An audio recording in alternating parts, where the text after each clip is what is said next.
रामचरितमानस के पात्र। रामचरितमानस में कई पात्र हैं। कुछ पात्रों की कहानियाँ आपने सुनी। आगे के कई पात्रों की कहानियाँ लघु कथाएँ भाग 3 में मैं आपके लिए लेकर प्रस्तुत हूँ। बहुत समय तक श्री राम चित्रकूट में थे।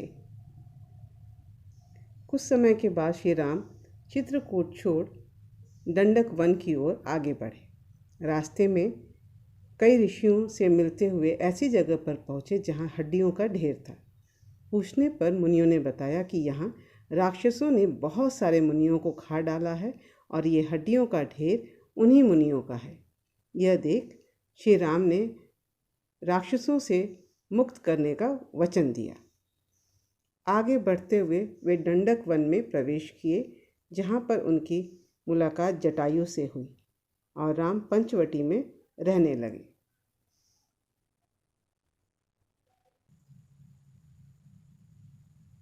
पंचवटी पहुंचकर लक्ष्मण जी ने एक बहुत ही सुंदर कुटिया बनाई।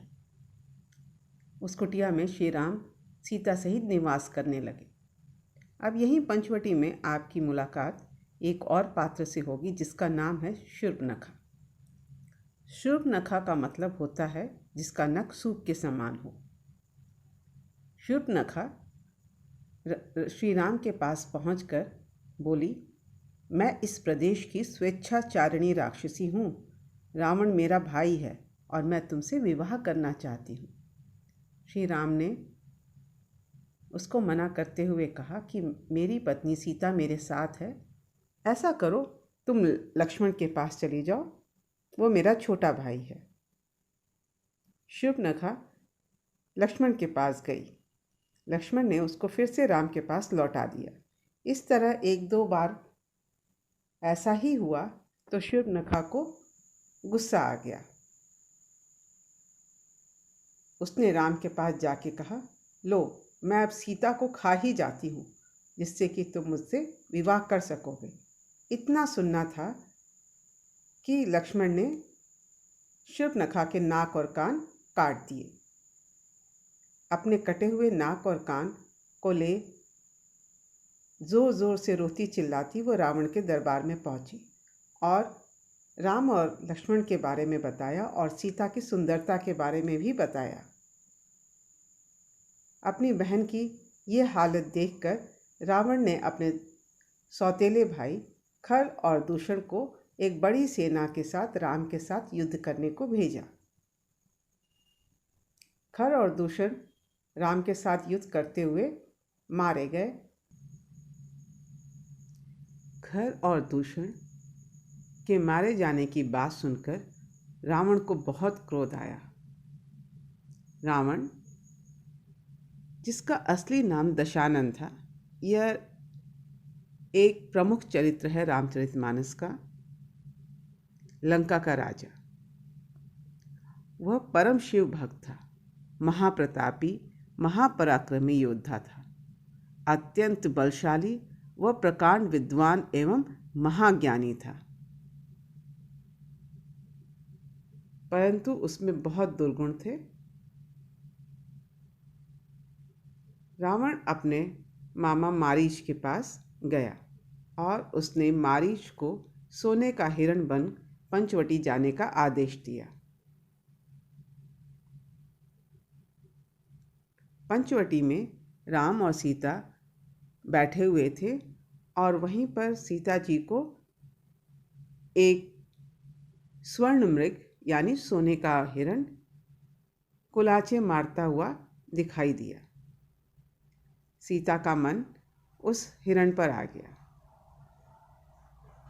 उन्होंने श्री राम से उस हिरण को मार के उसकी छाल लाने की जिद की।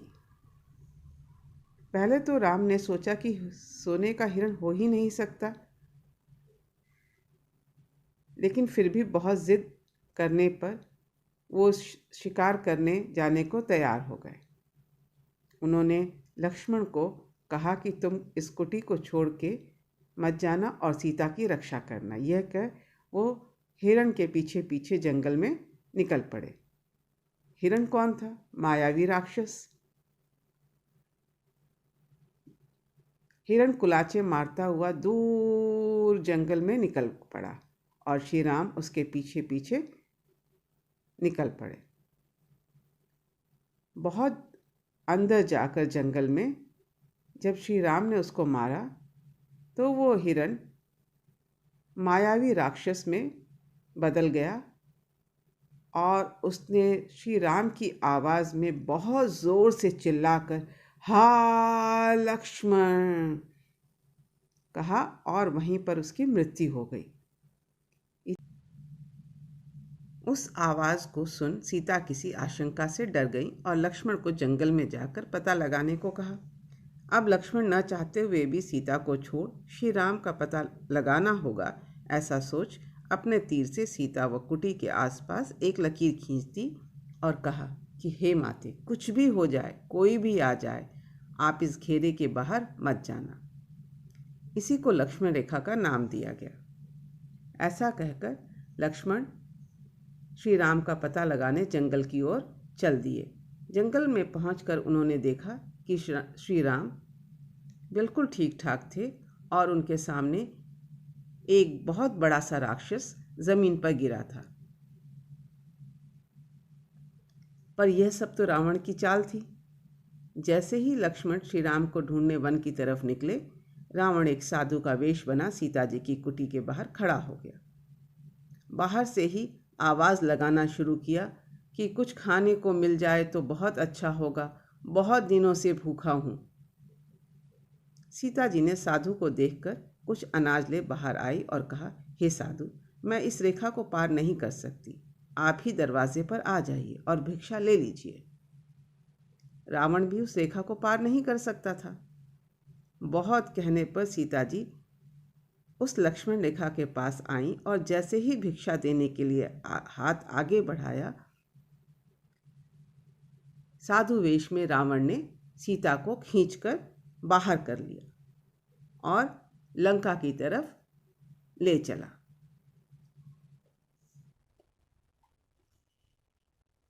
यह है जटायु।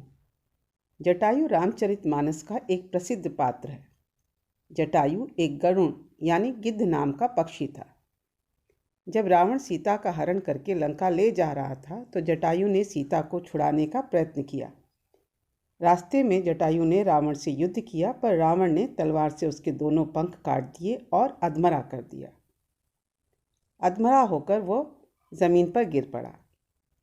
जब राम और लक्ष्मण सीता को ढूंढते ढूंढते वहां पहुंचे तो जटायु से ही सीता हरण का पूरा विवरण उन्हें पता चला। उसने बताया कि कैसे रावण वायु मार्ग से सीता का हरण करके ले जा रहा था और सीता जी से को बचाने के लिए जटायु ने रावण से युद्ध किया, लेकिन रावण ने उसके दोनों पंख काट दिए और वो अधमरा होकर जमीन पे गिर गया। यह सब बताने के बाद जटायु की मृत्यु हो गई और फिर श्री राम और लक्ष्मण ने मिलकर उसका अंतिम संस्कार किया। जटायु के अंतिम संस्कार करने के बाद श्री राम और लक्ष्मण जंगल की ओर बढ़ चले। चलते चलते जंगल में उनकी मुलाकात शबरी से हुई। शबरी भी रामचरितमानस की एक विशेष पात्र है। शबरी की कथा कुछ इस प्रकार है।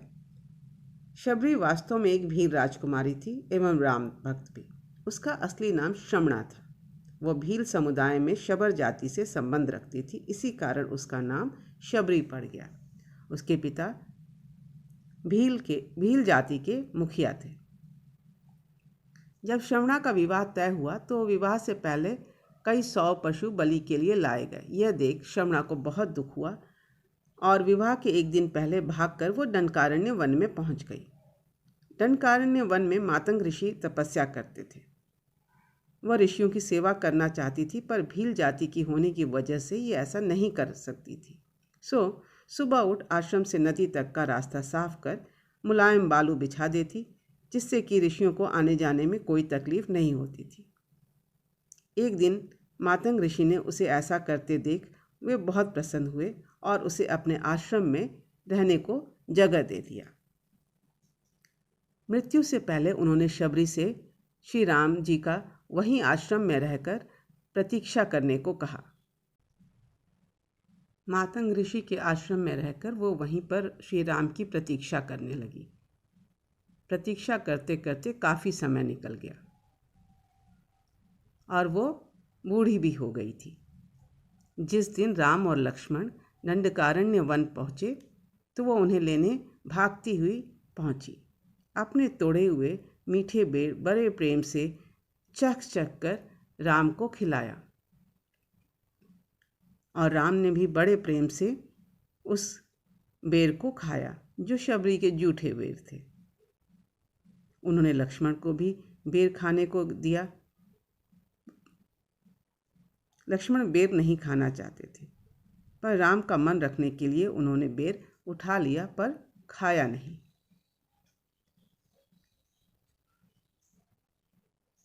शबरी के इस सत्कार के बाद राम और आगे बढ़ चले। ऐसे ही आगे बढ़ते बढ़ते सीता जी को ढूंढते ढूंढते वो ऋष्यमुख पर्वत पर पहुंचे। आज की कहानी यहीं तक। यह रामचरितमानस के आरण्य कांड की कथा है। इसके आगे की कहानी थोड़ी देर के बाद।